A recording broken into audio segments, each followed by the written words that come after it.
ሰላም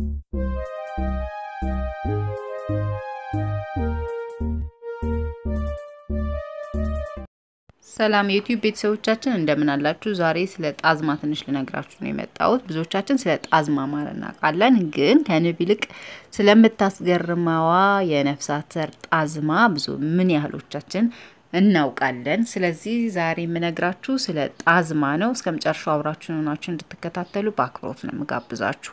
ከንብ ይልቅ ጣዝማ ታስገርመኛለች፣ ታስደንቀኛለች። ማሯን የምትሰራው መሬት ውስጥ ነው። ይህች የነፍሳት ዘር መሬት ቆፍራ በትንሽዬ ቀዳዳ ገብታ የመሬት ውስጥ ሆድ ሰርታ እጅግ አስገራሚ የማር ወለላ የምትሰራ አስደናቂ ጥበበኛ ናት።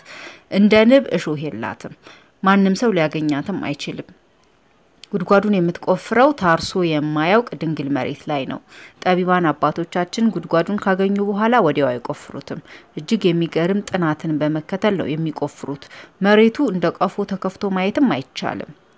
የጣዝማዋ ማር ከፍተኛ ደረጃ ላይ መድረሱ የሚታወቀው የጉድጓዱ ጫፍ ላይ በሚቆሙት የጣዝማ ዘበኛ ቁጥር ነው። የማሩ ደረጃ በጨመረ ቁጥር የጉድጓዱ ጫፍ ላይ ዘብ የሚቆሙት ጣዝማዎች ቁጥር አብሮ ይጨምራል። በዚህ መሰረት የጣዝማ ማሩ ደረጃ ጣራ የሚነካው የዘቦቹ ቁጥር 8 ሲደርስ ነው ማለት ነው። በዚህ ጊዜ ነው እንግዲህ ጠቢባን ጉድጓዱን ቆፍረው አስደናቂውን የጣዝማ የማር ወለላ ከመሬት ሆድ የሚያወጡት ማለት ነው። የጣዝማ ማር እጅግ አስገራሚ ጥበብ የሚሰራበትና ለብዙ መድኃኒት የሚውል አስገራሚ የማር ወለላ ነው ማለት ነው። እስከመጨረሻው አብራችሁን ስለቆያችሁ አመሰግናለሁ። ሰላም ዋሉ።